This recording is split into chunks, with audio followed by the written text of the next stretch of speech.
بسم اللہ الرحمن الرحیم۔ جناب سٹوریز میں نے شیئر کرنی ہیں دو، اور دونوں سٹوریز انتہائی اہم ہیں۔ پہلی سٹوری یہ ہے کہ ایف بی آر نے سیاستدانوں کے، حکومت، اپوزیشن سب کے انکم ٹیکس ریٹرن کی تفصیل جمع کروا دی ہے کہ اس نے کتنا ٹیکس دیا۔ تو اس میں بہت ہی شاکنگ قسم کی ریویلیشنز آئی ہیں، بہت دلچسپ قسم کے انکشافات ہیں جناب۔ اس میں انکشافات ہیں کہ وزیر اعظم پاکستان جناب عمران خان صاحب کی کتنی دولت بڑھ گئی، یہ آپ سن کے آپ کے رونگٹے کھڑے ہو جائیں گے۔ یہ اس سٹوری پر بات کرنا ہے، اور اس سے زیادہ آپ کو مزہ آئے گا جب آپ کو پتہ چلے گا کہ سائیں عثمان بزدار یعنی وسیم اکرم پلس صاحب نے کتنا ٹیکس جمع کروایا ہے۔ یہ بڑی مزے کی بات ہے۔ اور ساتھ ہی دوسری سٹوری یہ ہے کہ طالبان یعنی افغان طالبان بار بار ہماری سرحد سے باڑ اکھاڑ رہے ہیں۔ وہ جو باڑ لگائی ہے نا، وہ جو فینس ہے، اس کو اکھاڑ رہے ہیں۔ یہ کیا چکر ہے، کیا صورتحال اختیار کر رہی ہے؟ میڈیا نہیں بتا رہا، آپ کو کسی میڈیا نے نہیں بتایا ہوگا۔ یہ سوشل میڈیا پہ کچھ چیزیں آپ نے دیکھی ہوں گی، اس کی کوئی تفصیل بہت ہی شاکنگ قسم کی تفصیل ہے، بہت ہی اس پر بھی بات کرنی ہے۔ پہلے آ جائیں جناب، انکم ٹیکس ریٹرن کی تفصیل آ گئی، کس نے کتنا ٹیکس دیا۔ ایف بی آر نے جناب بتایا ہے، فلاں سیاستدان نے، باقی مختلف سیاستدان کی تفصیل ہے، وہ اویلیبل ہے۔ لیکن اب بات یہ ہے کہ پہلے تو خیر میں آپ کو بتا دوں عمران خان صاحب سے بھی پہلے کہ جو سائیں عثمان بزدار صاحب ہیں المعروف وسیم اکرم پلس، انہوں نے پورے 2000 کا ٹیکس جمع کروا کے حاتم طائی کی قبر پہ لات ماری ہے، یعنی پورے 2000 کا ٹیکس۔ بھائی یہ بھی اگر نہ دیتی 2000 کے ٹیکس سے، تو لگتا ہے کہ جیسے آپ زکوٰۃ کے مستحق ہیں خود۔ 2000 کا ٹیکس جمع کروایا ہے وزیر اعلیٰ پنجاب عثمان بزدار صاحب نے۔ ان کے اللے تللے دیکھیں تو وہ پھر آپ کو پتہ ہے۔ اچھا، پھر اس سے آپ یہ ذرا دیکھ لیں کہ وزیر اعظم پاکستان نے کتنا ٹیکس جمع کرایا۔ 98,54,959 روپے یہ ٹیکس ادا کیا 2019 میں۔ جی 2019 میں جناب انہوں نے اتنا ٹیکس دیا۔ لیکن اب یہ کیا، اب آپ کہیں گے کہ اس میں کون سی ایسی خبر ہے؟ بھائی خبر یہ ہے، ذرا دیکھ لیں، تھوڑا سا پڑھ لیں، دیکھ لیں۔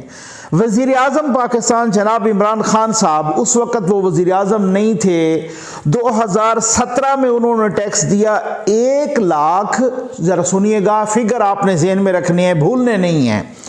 1 لاکھ 2017 میں انہوں نے ٹیکس دیا 1,03,763 روپے۔ کتنا؟ 1,03,763 روپے۔ 2018 میں عمران خان صاحب نے ٹیکس دیا 2,82,449 روپے۔ اور اب 2019 آیا، وزیر اعظم صاحب نے ٹیکس دیا 98,54,959 روپے۔ بھائی یہ 2018 میں اقتدار میں آئے، اور یہ 1.5 سے 2 سال کے درمیان ایسا کیا ہوا کہ ٹیکس میں 1000 گنا اضافہ ہو گیا، ٹیکس میں 1000 گنا اضافہ ہو گیا۔ اور ٹیکس میں آپ کو پتہ ہے، آپ مجھ سے زیادہ سمجھدار ہیں، کہ ٹیکس میں ایسے اضافہ تو ہوتا نہیں ہے جب تک انکم میں اضافہ نہ ہو۔ بھائی جب میری انکم میں اضافہ نہیں ہوگا تو پھر ٹیکس میں کیسے اضافہ ہو جائے گا؟ اور اگر اس کو آپ اس طریقے سے دیکھتے ہیں تو انکم یا اثاثوں میں پھر 100% اضافہ ہو گیا وزیر اعظم صاحب کا۔ جو وزیر اعظم صاحب فرماتے تھے کہ بھائی یہ کیسا ہے کہ آپ تو تجارت نہیں کر سکتے، یہ تو کلیش آف انٹرسٹ ہے، یہ تو اوور لیپنگ ہو رہی ہے، یہ وہ پتہ نہیں کن کن کی حضرت ابوبکر صدیق رضی اللہ تعالیٰ عنہ کی مثالیں دیتے تھے کہ ان کا کوئی کپڑے کا کاروبار تھا تو انہوں نے جب خلیفہ بنے تو وہ چھوڑ دیا۔ تو بھائی اب بتایا جائے کہ جب آپ کا ٹیکس 2 لاکھ سے ایک ہی سال میں 98 لاکھ پہ پہنچ گیا ہے، تو آپ کی انکم بھی اسی حساب سے بڑھی ہے، اور وہ بھی 100% بڑھے ہیں آپ کے اثاثے۔ یہ اثاثے کدھر سے آئے ہیں؟ آپ کی کون سا ذرائع انکم کے ذرائع ہیں؟ سر یہ ایک سوال ہے نا، اس میں ہر پاکستانی قوم کا ہر بچہ آپ سے سوال کرے گا کہ یہ اثاثے کہاں سے آئے؟ یہ انکم ٹیکس اگر 98 یعنی کہ انکم ٹیکس آپ کا 1000 گنا بڑھ گیا ہے تو پھر یہ اثاثے آپ کے 100 گنا بڑھے ہوں گے کم از کم. تو یہ کیوں، یہ کیسے ہوا ہے؟ آخر آپ کی کون سا سورس آف انکم ہے؟ آپ کی آمدنی کا ذریعہ کیا ہے؟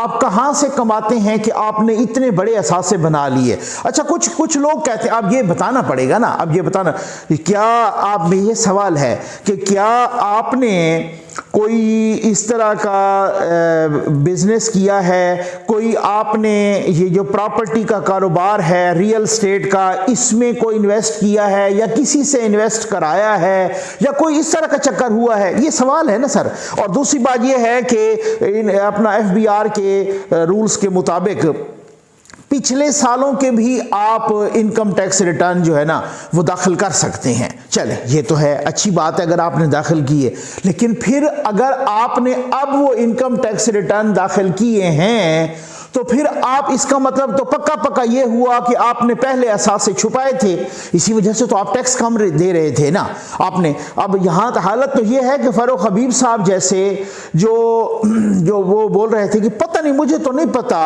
ہو سکتا ہے کہ وزیر اعظم صاحب نے کوئی جائیداد بیچی ہو، کوئی زمین بیچی ہو. نہ تو وزیر اعظم صاحب نے زمان پارک والا گھر بیچا، نہ تو وزیر اعظم صاحب نے بنی گالہ والا محل بیچا، نہ تو وزیر اعظم صاحب نے یعنی کوئی کچھ بیچا ہے تو اس کو بھی تو دکھائیں جی، یہ میں نے دکھایا تھا اپنے ٹیکس ریٹرن میں، یا میں نے قوم کو یہ بتایا تھا یہ ساری چیزیں. یہ اس طریقے سے اگر آپ نے کوئی گھر بیچا، آپ نے اگر کوئی جائیداد بیچی، یا آپ نے کوئی وہ اثاثہ بیچا کہ جو اثاثہ آپ نے پہلے نہیں شامل کیے، سوالات تو بہت سارے ہیں نا سر. تو بات یہ ہے کہ یہ قوم پوچھنا چاہتی ہے کہ اصل میں مسئلہ یہ ہے، بہت سارے خیر خواہ ہیں جنہوں نے خان صاحب کو مشورہ دیا. یہ میں آپ کو اندر کے ذرائع کی بات بتا رہا ہوں کہ سر دیکھیں اب اس طرح کی ATMs تو بند ہو رہی ہیں، پھر ٹھیک ہے نا. آپ نے پھر یہاں اب جب یہ صورتحال ہوگی، آج ختم ہو اقتدار یا کل ختم ہو یا پرسوں ختم ہو یا سال بعد ہو یا 10 سال بعد ہو، جو بھی ہو، ہمیشہ اقتدار تو پروردگار کا ہے، بندے کا اقتدار تو ختم ہو جاتا ہے. تو اگر آج ہو یا کل ہو اقتدار ختم ہوتا ہے تو پھر ATMs تو ادھر ادھر چلی جائیں گی. تو پھر کیا ہوا، کیا صورتحال ہے؟ آخر آپ نے سروائیو بھی کرنا ہے، اور یہاں پر تو آپ رہنے کے قابل نہیں ہوں گے کیونکہ آپ نے جو چیزیں جو صورتحال یہاں پہ اختیار کی ہے. اور باہر بھی اگر رہنا پڑے تو آپ کے کوئی کم از کم کوئی اثاثے ہونے چاہیے، آپ کے پاس کوئی اچھی خاصی کوئی پراپرٹی، کوئی دولت، کوئی یہ وہ سارا کچھ. تو بہت ساری چیز لوگ تو یہ بھی ہیں، یہ بھی کہہ رہے ہیں. تو وہ کہاں سے آئی سر؟ وہ کسی نے دیا، کوئی ATM نے، کوئی اب تو لوگ کھل کے کہہ رہے ہیں نا. اب تو محسن بیگ صاحب بھی کہہ رہے ہیں کہ وہ کہہ رہے ہیں کہ ایک ارب کے پتہ نہیں کتنے روپے میں نے جمع کر کے دیے تھے. اب تو وجی الدین صاحب بھی، جسٹس ریٹائرڈ وجی الدین صاحب بھی کہہ رہے ہیں کہ جہانگیر ترین صاحب جو ہے نا 50 لاکھ روپے ماہانہ دیتے رہے ہیں. اور تو بہت ساری چیزیں آپ کھل کے آ رہی ہیں نا. تو اس سے آپ نے کیا پراپرٹی لے لی، اس سے آپ نے. اور یہ ایک سب سے بڑی حیرت کی بات یہ ہے کہ 1 سال کے اندر ایسا کون سا جادو ہو گیا؟ ٹھیک ہے نا، میں یہ اس جادو کی بات نہیں کر رہے، پھر آئے خام خواب جو ہے نا دوسری طرف چلے جاتے ہیں. تو بہرحال یہ کون سا جادو ہو گیا 1 سال کے اندر کہ جس سے آپ کی دولت 100% اضافہ ہو گیا آپ کے اثاثوں میں، اور 1000 گنا آپ کے انکم ٹیکس ریٹرن میں. قوم اس سوال کے جواب کی منتظر ہے. آ جائیں جناب دوسری سٹوری پر، اور وہ سٹوری ہے کہ طالبان باڑ اکھاڑ رہے ہیں. وہ فینس جو لگی ہے نا ہماری سرحد پر، ڈیورنٹ لائن پر، پاک افغان سرحد پر، وہ جو باڑ لگی ہے، وہ جو فینس لگی ہے، اور وہ بہت قیمتی ایک جو ہے نا فینس ہے، اور بہت اس پر محنت بھی لگ رہی ہے ہمارے جوانوں کی، اور اسی طریقے سے جناب کہ سرمایہ بھی لگ رہا ہے، اور کافی سرمایہ لگ چکا ہے.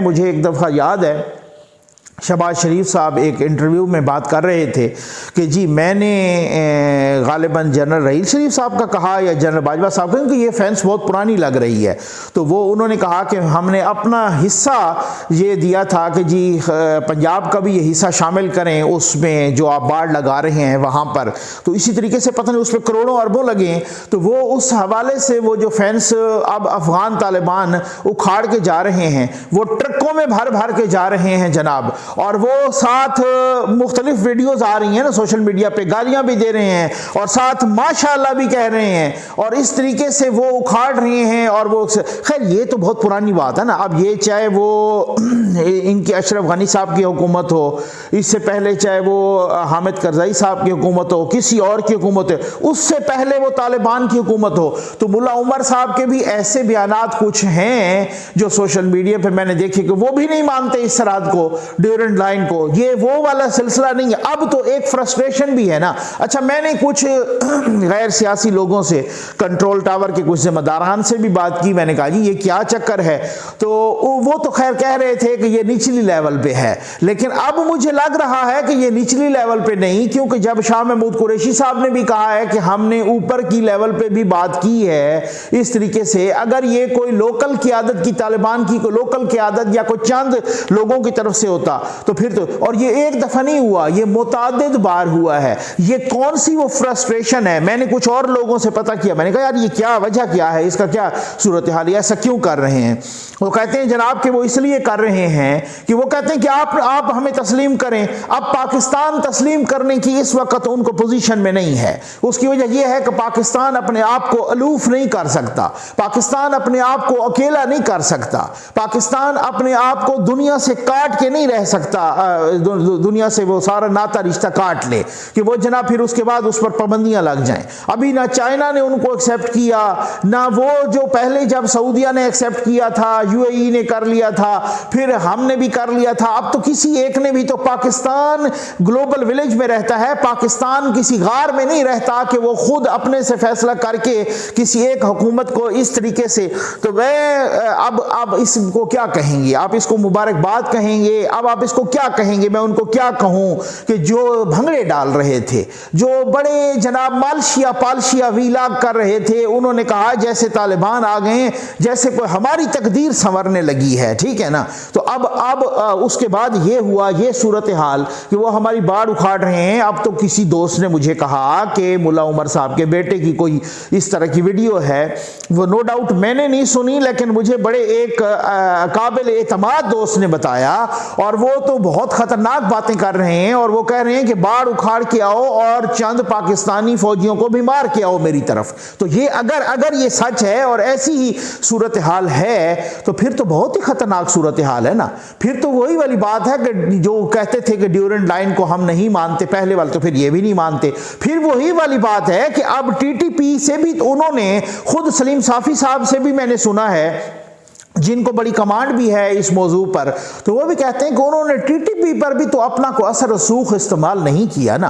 کیا وہ استعمال کرنے کے موڈ میں نہیں ہیں، یا کیا وہ استعمال کرنے کی ان کی صلاحیت نہیں ہے، یا کیا ہے؟ ٹی ٹی پی کی ساری قیادت جو ہے نا وہاں پہ افغانستان میں بیٹھی ہے۔ اب انہوں نے سیز فائر کیا تھا، اس سیز فائر کو بھی ختم کیا، دوبارہ حملے ہو رہے ہیں ہمارے جوانوں پر، اور ٹی ٹی پی کی ساری قیادت وہاں پہ افغانستان میں بیٹھی ہے، اور ان کو کوئی نہیں روک رہا، ان کو کوئی، یعنی کہ کہنے کو تو پہلے انہوں نے یہ کہا تھا کہ پھر جو ہے نا ہم اس طرح سے اپنی زمین کسی کے خلاف استعمال نہیں ہونے دیں گے، اور افغانستان کی زمین پاکستان کے خلاف استعمال نہیں ہوگی، لیکن اب تو وہی پرانی روش، اب تو ہم نے دیکھا کہ ہماری تو انہوں نے کوئی اس طرح کی مدد نہیں کی، اب ہم نے دیکھا کہ وہ فینس بھی اکھاڑ رہے ہیں، اب ہم نے دیکھا کہ وہ دنیا کو شاید یہ بھی میسج دے رہے ہیں کہ اسی طرز کی شدت پسندی اور اسی طرز کی جو ہے نا پرانی طرز پہ وہ ڈگر پہ پرانے پہ لوٹ رہے ہیں، اور وہ عورتوں پہ بھی انہوں نے پابندی لگا دی، ان کے ٹریول پہ پابندی لگا دی، ان کے ٹریول کی، یعنی کہ آپ نے اس طرح سے نہیں کرنا، اس طرح سے، اور میں دیکھ رہا تھا کہ یہ جو ڈمیز ہوتی ہیں نا یہ کپڑوں کی دکانوں پر، یہ مختلف مالز میں، کہ جن کے اوپر جو ہے نا یہ وہ ڈسپلے کیا جاتا ہے کوئی کپڑا، کوئی خاتون کا کوئی لباس، کوئی مرد کا لباس، یہ جو ڈمیز ہوتی ہیں، تو طالبان نے جناب ان ڈمیز کے سر جا کے قلم کرنے شروع کر دیے. اب آپ اندازہ کیجئے وہی پرانی روش پہ آ گئے ہیں اور پرانے ڈگر پہ. تو ان ڈمیز کا بھی سر کہ انہوں نے کہا کہ یہ حرام ہے, ٹھیک ہو گیا نا. اور اسی طریقے سے حجاموں کو بھی وہ دے رہے ہیں ہدایات, اور اسی طریقے سے تو وہ جو لوگ جو جمپ لگا رہے تھے, جو ان کے آنے سے کہ پتہ نہیں ان کے آنے سے ہماری تقدیر بدل جائے گی, وہ لوگ جو جمپ لگا رہے تھے کہ وہ پاکستان کے یہ بہت بڑے دوست آ گئے ہیں, اور جو جمپ لگا رہے تھے کہ اب تو انڈیا کی خیر نہیں ہے, اب تو فلاں ہو گیا, بس انہوں نے کو تیس نیس کر دینا ہے, انہوں نے کشمیر فتح کر لینا ہے. تو میں کہتا ہوں کہ وہ جو مٹھائیاں بانٹ رہے تھے اور وہ مالشیا پالشیا یوٹیوبر جو بڑے بڑے دعوے کر رہے تھے, اور انہوں نے مختلف یک کے بعد دیگرے یوں کر کے جو ہے نا ایک کنٹینیوٹی میں ایک سلسلہ چڑھا دیا ویڈیوز کا, تو وہ میں سمجھتا ہوں کہ ان کو چلو بھر پانی میں شرم سے ڈوب مرنا چاہیے. یہ وہ مقام ہے. تو اور خاص طور پہ میں ان کو بھی کہوں گا کہ لمحہ فکریہ ہے کہ جو کابل کے ہوٹل میں ایک نجی ہوٹل میں جا کے وہاں پر جناب چائے کا کپ پکڑ کے ٹی از فینٹاسٹک کے نعرے لگا کے اور پھر everything will be okay کر کے اور جناب اس طرح کی تصاویر جاری کر کے, اور یہاں پہ مالشیا پالشیا نے بوٹ چاٹنے شروع کر دیے کہ جی بس اب تو everything will be okay اور سب کچھ ہمارے, اور جی انڈیا کانپنے لگا, اور جناب وہ ان کے فلاں جی ان کا زلزلہ آ گیا وہاں پر. تو یہ کم از کم زلزلے آنے سے پہلے, کسی پر کپ کپی طاری کرنے سے پہلے, کسی کو زمین بوس کرنے سے پہلے ذرا تھوڑا سا عقل سے کام لیا کریں نا, ہوش سے کام لیا کریں, جوش سے نہیں. ہمیں ہمیشہ جوش نے ہی مروایا ہے. امید ہے آپ کی ویڈیو آج کی ویڈیو آپ کو پسند آئی ہوگی. آپ کا بہت بہت شکریہ.